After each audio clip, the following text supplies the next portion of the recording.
Bueno, vamos a proseguir con Arturo los lunes, los miércoles, los martes y los jueves y los viernes. Todas las semanas trabajando para ustedes, mis amigos. Bueno, yo tengo aquí a nuestro invitado, licenciado Gerardo Ramírez, presidente de FENATEC, líder indiscutible de los educadores aquí en el estado Táchira y también en casi toda Venezuela, porque en verdad, pues, como se sabe, ayer se tenía previsto pues esa gran marcha nacional, ayer no, perdón, el día de hoy es 25, el 23, o sea, hace 2 días atrás. Y bueno, pues fue un éxito esa marcha, pero ¿qué hay después de las marchas estas? Eso es lo que vamos a tratar hoy. Bueno, pero por aquí hay algunas otras noticias que de repente Maduro no pudo asistir no le permitieron asistir a la cumbre de la CELAC, que es la Comunidad de Estados Latinoamericanos y Caribeños. Esto fue en Argentina, ya están reunidos la mayoría de los presidentes allá, están discutiendo temas de concertación y más ahora que hay, como se dice, una afluencia de las izquierdas en Latinoamérica. Pues bueno, el presidente tampoco de México no pudo ir, dijo que no iba para el CELAC. ¿Qué le pasó al presidente López Obrador, otro izquierdista? Y a Maduro fue que no le permitieron porque tenía orden de captura pues por parte de la Interpol, de la DEA, perdón. Él lo hizo con una imagen que sacaron de allá desde Caracas. Bueno, está bien eso, al menos hace algunas recomendaciones que quiere sumarse en la búsqueda de una sola moneda. Dice, eso lo planteó, que fue Lula, una sola moneda. Bueno, tenemos también que otras noticias, otros titulares, sin 25% de inasistencia escolar por la escasez de salarios. Muchos niños no pueden ir a clase porque, mire, no pueden ir sin papitas. Algunas de las cosas. Y otro titular que también me llama la atención es que los sidoristas advierten que van a volver a protestar si no les dan los $600 de salario mínimo. Los sidoristas están solicitando $600 de salario mínimo. Si no, van a salir a protestar de nuevo. Bueno, el país está, y aquí en el Táchira pues estamos tranquilitos, ya saben ustedes, la Feria San Sebastián, decretado día de júbilo mañana 26 y el pasado mañana 27, 2 días de júbilo. Pero la pregunta que uno de repente dice y hace, bueno, pero ¿a quién afecta eso? Al pueblo no, porque bueno, no va a trabajar, ¿cuál es el problema? Un día más de descanso, 2 días más de descanso. La empresa privada y también, y no solamente privada, la empresa pública que tiene trabajadores, ¿qué pasa? Y entonces, ¿quién paga eso? Porque si el patrón obliga al trabajador que tiene que ir a trabajar, tendrá que pagarle doble. Estará en condiciones de pagarle doble. ¿Qué dice usted, nuestro amigo Germán Ramírez, dirigente que aparece en todos los medios de comunicación porque ha estado con la bandera en la mano, la bandera de lucha todos estos días? Bienvenido, Gerardo. Sí, gracias Arturo. Sí, bueno, aquí estamos nuevamente en el Táchira, articulado el sector intergremial sindical, el Magisterio Nacional, Estatal y Municipal, a los efectos de seguir exigiendo al gobierno nacional que, en primer lugar, que firme el contrato colectivo del Magisterio y que además dignifique a todos los trabajadores de la vida nacional con un salario que represente el monto de la canasta básica. ¿A cuánto estaría ese aumento de salario, un aproximado, o si ya han discutido esa parte? En este momento, según el Senda, la canasta alimentaria está rondando cerca de los $800 y la canasta básica, que incluye salud, transporte, recreación, etcétera, Vestuario. pasó de más de $1000 mensuales. Y bueno, se prevé que para el 30, es seguro el 30 de este mes, se instale la Comisión Técnica de la Organización Internacional del Trabajo, de la OIT, los empleadores, es decir, Fedecámaras, los trabajadores y el gobierno nacional, a los efectos de discutir el convenio 26, el 144 y el convenio 87, es decir, lo que se refiere al salario mínimo, a la sindicación y a la tripartita, al diálogo social. Y ahí yo creo que, sin el temor a equivocarme, Arturo, que el gobierno está esperando esa reunión a los efectos de que salga definido el salario mínimo para ello después articular todo lo que tiene que ver con la tabla salarial. Para eso es el diálogo social que se instala el 30 de este mes en Margarita. En Margarita. Ahora bien, el gobierno pues está prácticamente también a la espera de ver si puede controlar estas marchas. Incluso creo que ha habido algunas amenazas, algunos atropellos en contra de algunos estudiantes, e incluso van a los centros educativos. ¿Tienes alguna información? Creo que hay unas imágenes que tiene por allí. Sí, efectivamente. Vamos a ver si la tenemos ahí, por favor, en Master.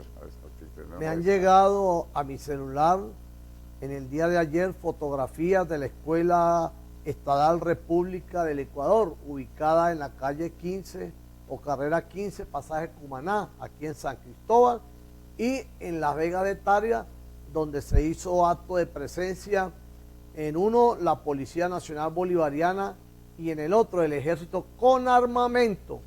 Habría que preguntarle al fiscal general de la República, a las entidades de protección, inclusive al Consejo de Protección del Niño y Adolescente, si esto es un delito, si esto no es terrorismo, si esto no es acoso psicológico, terrorismo psicológico, porque entrar a un centro educativo donde hay niños, donde hay maestros con armamento, pues dice mucho.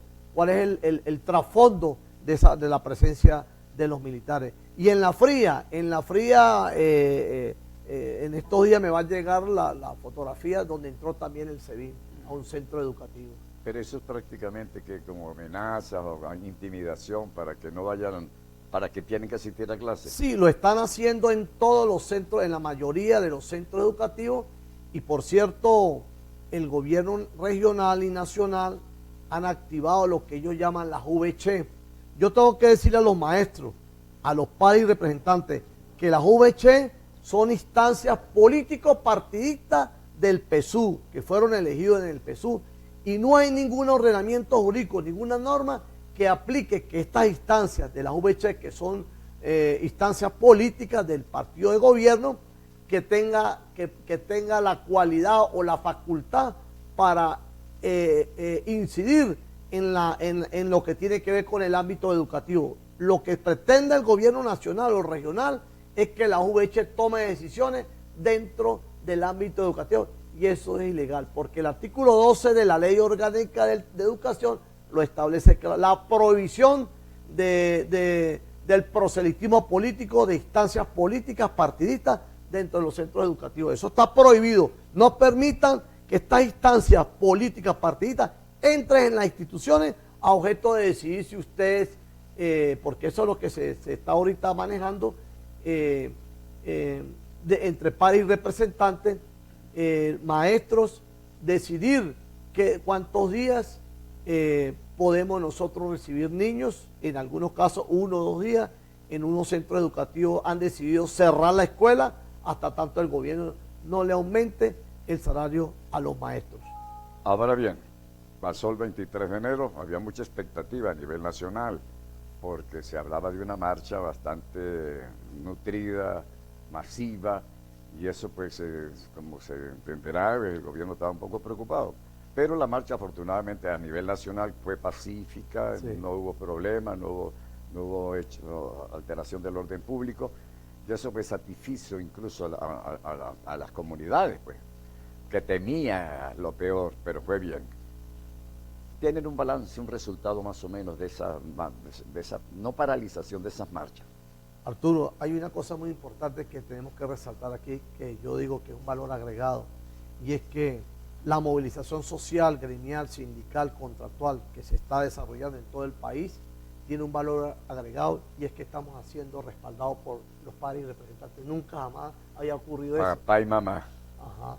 Los padres y representantes, quien le habla, que ha venido visitando los municipios de la zona norte, hemos visitado, en lo que respecta a mi persona, 11 municipios, y muchísimo, la mayoría, el 80% de los padres y representantes han optado en mutuo acuerdo con los maestros cerrar las escuelas hasta tanto no le dignifique un salario a los maestros. Y en otras escuelas han optado por atender a los niños 2 días a la semana, 2 días a la semana, y los maestros van a planificar las jornadas de protesta. Es decir, que en esta oportunidad gracias a Dios, tenemos el respaldo de los pares. Eso es un valor agregado muy importante.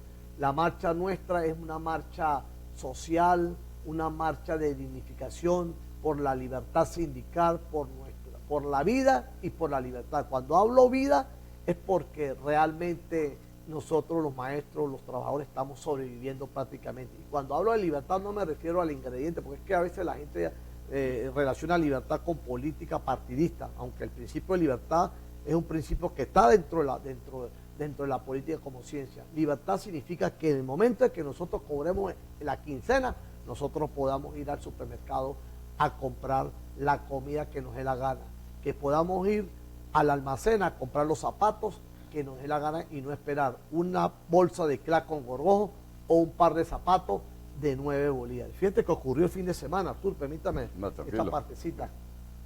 El 23 de enero, quienes convocamos a las marchas, en el caso del Táchira y a nivel nacional igual, fuimos los maestros, los delegados de los municipios, los voceros nuestros y los dirigentes sindicales. Y cuando vieron esa avalancha de convocatoria, enseguida ellos convocaron, el gobernador, los voceros, los diputados, convocaron una movilización. Ellos, ¿sí? Inclusive, lamentablemente, un sindicato patronal rastrero, Sinaful, que nosotros le hemos denominado es una especie de secta satánica, porque el que entra ahí no puede salir, porque el 80% de los afiliados al sindicato de Sinaful tienen la intención y nos lo han manifestado. ¿Cómo me desafío yo a ese sindicato, profesor? Es imposible porque es un sindicato afecto al gobierno. Entonces, el gobierno convocó a esa marcha, pero esa marcha tiene un ingrediente político, la de nosotros tiene un ingrediente social. Y aún así, ellos tenían el aparato del Estado, gasolina, autobuses y todo. Y hay que una reflexión finalmente. ¿Y por qué esos autobuses no existen para ayudar a los maestros, a los centros educativos? Eso es. Bueno, breves instantes, vamos a comerciales, ya regresamos. Bueno, seguimos con Arturo. Buenos días, Arturo. Los habitantes del municipio de Guácimo estamos ahorcados con el aumento indiscriminado del agua potable. Ninguna autoridad del Estado se hace responsable. El alcalde Baristo, nada. Se hace caso omiso al clamor de su pueblo. Por favor, que el gobernador del Táchira nos ayude a resolver esta situación. Mensualmente aumentan un 100% los recibos y el costo están hasta por 8.000 bolívares. Gracias, dice aquí un televidente. Bueno, hay problemas, ¿no? En todas partes, no solamente el problema del agua, de la luz, del aseo, crítico todo. Uno no quisiera decir en un programa como esto, decir todo el tiempo que no es que sea negativo, sino que hay problemas y hay que decirlo, pues ¿cómo se hace? Pues? Hablando con el ilustre amigo Gerardo Ramírez, presidente de FENATEP, diputado a la Asamblea Regional, igualmente, bueno, un luchador gremial, lo hemos visto en casi todas las batallas educativas. Sin embargo, la pelea que digo pelea, que eso no es ninguna pelea. Lo que se está planteando, lo que se está planteando no es pelear, es conseguir reivindicaciones por la vida pacífica. En manos del presidente Maduro está la solución. Bueno, pero yo estaba viendo una parte por ahí también donde Chevron, esta empresa petrolera norteamericana, que le dieron el placer para que siga explorando petróleo en Venezuela, que había ofrecido no sé cuánto a los trabajadores. ¿Cómo es esa cuestión de Chevron, por favor, si me puedes explicar?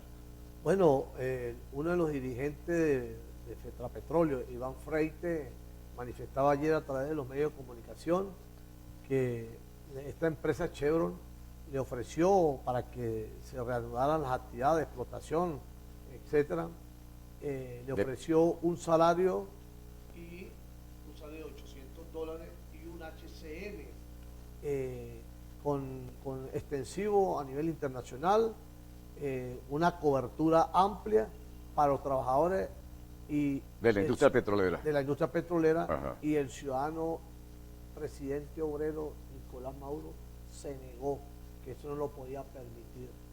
Y bajó la propuesta que había hecho Chevron, bajó a menos de $100, que es la cobertura del HCM. De manera aquí, juzguen ustedes por su propia razonamiento, sí. Este señor presidente obrero que tiene empatía con los trabajadores. Ahora, ¿qué va a pasar si eso está ocurriendo a ese nivel? ¿Qué pueden esperar entonces ustedes? O no solamente ustedes, ¿qué podemos esperar nosotros los venezolanos? Porque es que a todos nos afecta. El aumento del salario nos afecta a todos, perdón, el no aumento del salario.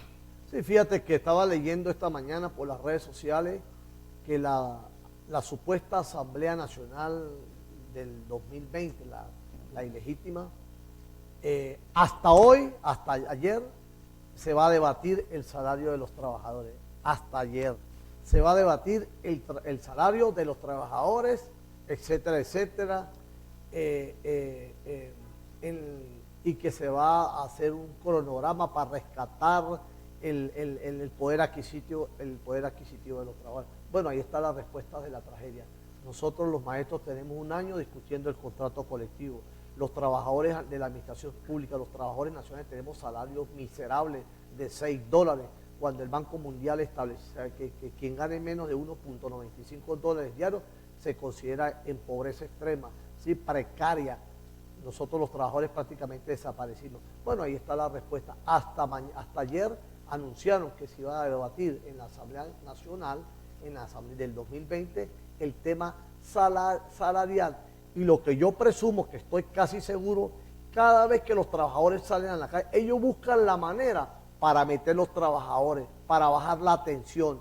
Y supuestamente van a convocar a los empresarios y vamos a convocar a los trabajadores, pero nosotros sabemos cuáles son los sindicatos y los trabajadores que ellos convocan. Un yo con yo, los trabajadores que son gente del PSUV, gente de los sindicatos afectos al gobierno, que nunca van a discutir allí, nunca se le va a enfrentar al gobierno nacional porque están completamente arrodillados. Esa es la respuesta y nosotros no avisoramos que realmente salga beneficios de esa supuesta discusión que se va a dar en la Asamblea del 2020, en la Asamblea Legítima. En programas anteriores, no sé si fue hace 2 programas atrás, que yo estaba mencionando que de repente el gobierno pues está jugando al cansancio del gremio de ustedes, el cansancio, el desgaste que hay en tener que levantarse temprano, organizar una concentración y luego una marcha como la que hubo aquí en el Obelisco, donde cayó un torrencial aguacero y todos los educadores y familiares de los educadores salieron a la calle a mojarse en pos de la consecución de este logro. Sin embargo, eso puede generar también cansancio. Ajá. Si Maduro de repente dice, bueno, él como también tienen y que trabajando a los bricomiles, brigadas militares dentro de las escuelas, que ellos pueden asumir el rol que tienen los profesores. ¿Qué pasaría entonces, Gerardo? Sí. Pero perdón, yo creo que sí, a ver si tenemos allá en Máster las imágenes de una escuela República de Cuba, ya la tenemos. Ah, ¿qué imágenes? Ahí está la presencia de las fuerzas públicas militares en la Escuela Estatal República de Cuba. Ecuador, del estado de Ecuador, ubicado en el pasaje Cumaná en la carrera 15, ¿sí? Por los lados de la ermita, donde con armamento. Y según testimonio de los profesores, muchos niños lloraban allí a ver la presencia militar y con armamento. Habría que preguntarle al fiscal general de la República si eso no es terrorismo psicológico o terrorismo, acoso laboral. ¿Qué hace los militares dentro de las instituciones con armamento? ¿Qué hace? Esa es la pregunta de las 60.000 noches. Sí, claro, eso no es un acto violatorio de la ley, no es psicoterror para los niños. Habría que preguntarse sobre eso. Es penado también, ¿no? Claro, eso es penado. Ahora, ese cansancio del que estamos hablando. Obviamente que los maestros de los municipios nos preguntan, profesor, ¿qué respuesta hay a nivel nacional? ¿Qué respuesta nos tiene? Y obviamente que no hay ninguna respuesta. Nicolás Maduro se ha encadenado 3, 4 veces en lo que va de mes, cuando nosotros el 9 de enero salimos a la calle y ni siquiera nos ha tirado una mirada a los trabajadores.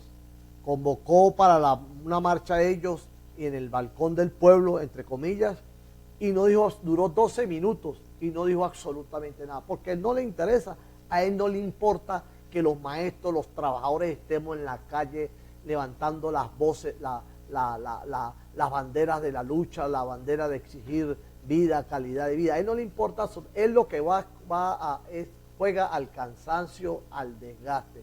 Y nosotros pues obviamente estamos planificando, ahorita salgo de aquí para una reunión, estamos planificando ante esa situación a nivel nacional, conjuntamente con los padres y representantes, cómo vamos a hacer, cómo vamos a atender los niños uno, 2 días, y los otros días lo vamos a planificar, para planificar, porque esto no es un tema de cansancio, esto no es un tema de un día para otro, y menos con las características de un gobierno que prácticamente nos robó el patrimonio de los trabajadores, como la calidad de vida, el salario, etcétera, etcétera. Y el hecho de que hayan convocado supuestamente a discutir el salario en la Asamblea Nacional, me late que ellos, con unos trabajadores y con federaciones, con representantes de los sindicatos, que son los sindicatos de un yo con yo, me late que lo que están buscando es que los maestros, y ellos lo saben, las debilidades que tenemos los maestros. En primer lugar, que no tenemos recursos para movilizarnos. Hay maestros en los municipios que ganan 215 bolívares.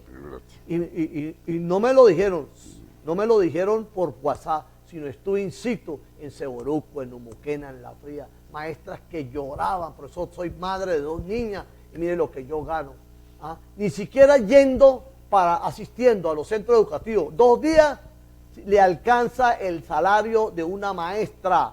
Ni siquiera yendo los 2 días para ir y venir, para comer. De manera tal que estamos en una situación precaria, oprobiosa.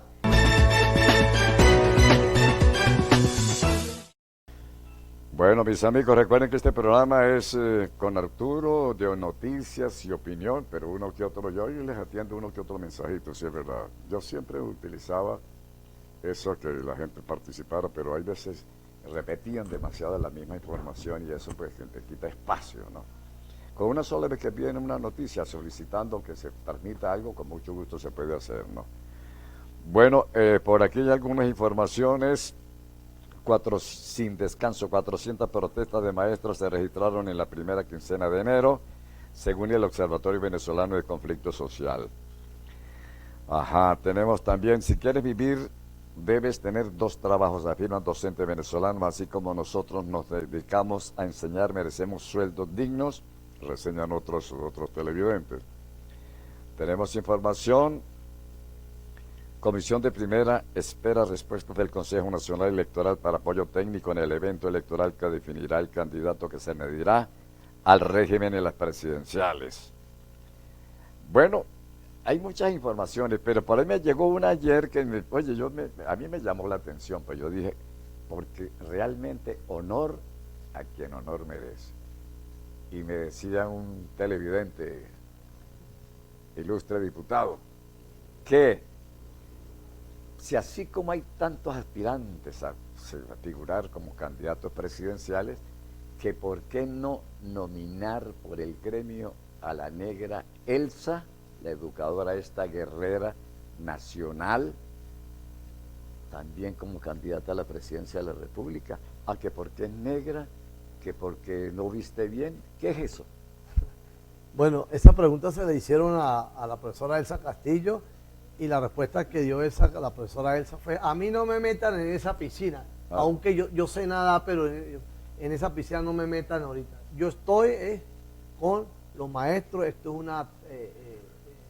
una actividad social, gremial, sindical, pero tal y como está el escenario político, Arturo, y por todo lo que ha venido ocurriendo con los dirigentes políticos y con los partidos políticos, pues obviamente la gente se ve identificada con el clamor de esa negra, se ve identificada con la lucha de esa negra, se ve identificada con el espíritu de esa profesora que ha venido levantando la vocería nacional de los trabajadores y fundamentalmente del magisterio. Y esto en virtud del silencio sepulcral que tienen las federaciones a nivel nacional y los voceros de algunas centrales. Eso hay que decirlo y hay que estar claro. Y además de eso, la negrita, la profesora Elsa, con mucho cariño, ha venido visitando la mayoría de los estados y de los municipios. Obviamente ha sido objeto de persecución, ha sido objeto de amedrentamiento, y lo digo por el caso del Táchira. La enviamos para Valencia, y aquí a Valencia son 10 horas por mucho, y tenía que llegar el otro día en la mañana, tenía un acto en el estado Carabobo, y llegó a las 3 de la tarde. Tuvieron que posponer el acto. ¿Por qué? Porque el SEBIN la retardaba, la agobiaba, etcétera, etcétera.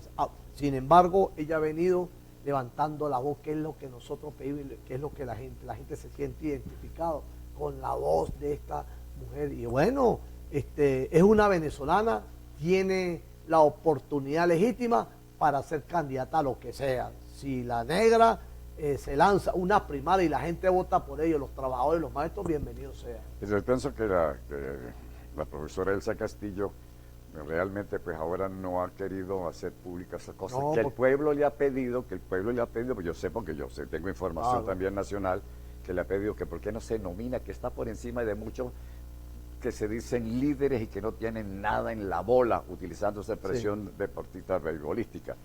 Ahora bien, pero ella dirá, no quiero porque me van a mezclar que quizás es que yo estoy haciendo campaña política, y ella no está haciendo campaña política. Ella lo ha dicho, en las marchas que haya a nivel nacional del gremio, son del gremio, aquí no quiero ver pancartas alusivas a ningún partido político, porque no vayan a politizar esta situación. Sin embargo, pues bueno, la vicepresidenta de Colombia es una negra también, por cierto, bastante polémica, esa negra, la vicepresidenta de Colombia, ¿no? Sí. Bueno, pero tiene también, diríamos, opción a figurar como tal. Gerardo, entonces se avecinan tiempos difíciles o tiempos buenos. ¿Cómo está la situación? Bueno, el gobierno se ha negado a darnos respuesta a todos los trabajadores. El gobierno se ha negado a firmar la convención colectiva del magisterio. Y los únicos argumentos que ellos esgrimen para negarse a dignificarnos con un salario decente, con un salario que nos genere calidad de vida, es que son las sanciones, la guerra económica, el bloqueo, el ataque de la moneda. Ya lo decía el gobernador del estado, que el día ese, que no hay dinero porque estamos en la guerra económica. Entonces, señor gobernador, señor Nicolás Maduro, explíquenos a nosotros cómo es que hay plata para montar tarimas impresionantes, que eso no valen 3 lochas, para montar sonidos, que eso te valen miles de dólares, para utilizar camionetas, para pagarle camionetas, para llevar gentes de ustedes a los municipios para contrarrestar a una marcha tan noble, tan sublime como es la convocatoria que hemos hecho los mañanas. Explíquenos, señor gobernador, cómo es que no hay plata y que estamos en una guerra económica, etcétera, etcétera, y ustedes tienen plata para pagarle a los colectivos, para que nos ataque, etcétera, etcétera. Más bien yo creo que el bloqueo llegó hace 23 años. Más bien yo creo que las sanciones llegaron hace 23 años. Y no hay ninguna razón, por lo que nosotros hemos visto, ninguna razón que nos niegue lo que nosotros estamos pidiendo, que es un salario digno. Pagaron $1 millón y pico a un artista para hacer una estructura allí con metal en Caracas. Y en la defensa de Alex Saab, inicialmente cuando trajeron el juez Garzón de España para que evitara la extradición de, ¿cómo es que se llama el país africano? Cabo Verde. Cabo Verde para los Estados Unidos, inicialmente, como es público y notorio, cobró $12 millones el juez Baltasar Garzón. Baltasar Garzón, gracias, Arturo. Y hasta este momento han gastado $65 millones en defensa de Alex Saab. Y esos recursos son de nosotros. Y no hay plata. Van a seguir con la cháchara, con la narrativa, que las sanciones, que la guerra económica y esa broma. ¿Y cómo se explica las camionetotas? Fíjate, ahí está en la vuelta al Táchira en bicicleta, la parafernalia, 5, 6, 7 camionetas blindadas que están detrás del gobernador. Y imagínese usted la del presidente. ¿Ah? ¿De dónde sale esa plata? Número uno, ¿cómo hace Nicolásito para colocarse botas de $1.500? ¿Cómo hace Sicilita para utilizar carteras europeas de marcas que te valen $2.000, $3.000? El reloj de Nicolás Maduro que te vale $5.000, $6.000. Pero que eso es una minucia. Que eso es una menudencia. Sí, comparado a la cantidad de dinero que exacto, se han entonces, perdido, pues. estamos en sanciones. Todos esos actos, cada vez que hay una movilización, ellos pagan, porque la única manera para ellos movilizar es que tienen que pagar. Nosotros bueno, pero pagan con dinero que no es de ellos, ¿no? Que no, con dinero, transporte. Pero ¿por qué no le paga transporte a los maestros? Los buscan a la casa y los llevan a ciertos trabajos. todo ese transporte que hubo de los municipios el día 23, donde trajeron gente de los municipios, porque nosotros tenemos voceros en todas partes, en todos los municipios, dirigentes sindicales y amigos, inclusive de ellos mismos que tuvieron que venir obligados. Por cierto, voy a resaltar algo. En la marcha del 23, donde estaba Freddy Bernal, habían estudiantes de la UNES, ahí están las gráficas, de la Universidad Nacional Experimental de la Seguridad, la de San. Muchachitos con uniforme de la UNES, había muchachitos, soldaditos, estudiantes y universitarios. En la marcha de nosotros había maestros que solo piden calidad de vida. Y amas de casa. Y sin dinero, y amas de casa y padres y representantes, trabajadores de todos los sectores, salud, educación, tribunales, Ministerio de Cultura y Equidad, el CENIA, del INSE y un gran etcétera. Allá habían políticos, aquí había gente trabajadora. Bueno, nos quedan pocos minutos para despedir el programa, pero de todas maneras, Gerardo, la situación país, la lucha sigue, ustedes han mermado, estos días son de tranquilidad, porque por lo menos estos días, a partir de mañana y pasado mañana, y diría el fin de semana, porque viene sábado y domingo. Jueves, viernes, sábado y domingo, son 4 días para que no vaya prácticamente actividad para ustedes, diría. ¿Será que eso forma parte también de amainar un poco la situación de la marcha? En 30 segundos, Gerardo. Sí, bueno, el decreto del gobernador de estos días, obviamente, en primer lugar hay que reconocer que estamos con el tema de la Feria de San Sebastián, y el otro, claro. Esto va a permitir enfriarnos, pero aquí en el Táchira. Sin embargo, nosotros estamos preparando la agenda para los próximos días. Vamos a preparar la agenda y por los grupos, como ustedes muy bien lo saben, mis queridos maestros, le vamos a dar la información en los acuerdos de que llegamos ayer. Los acuerdos no, estamos evaluando la propuesta de la zona educativa, pero nosotros también le tenemos nuestra propuesta. A los efectos de nosotros seguir en la calle. Vamos a seguir en la calle hasta tanto el gobierno nos dé una respuesta. Gracias, diputado Gerardo Ramírez, por haber estado con nosotros, educador, presidente del FENATEC. Y a ustedes, amigos televidentes, también muchas gracias por su amable sintonía. Mañana, a partir de las 8, de nuevo con ustedes.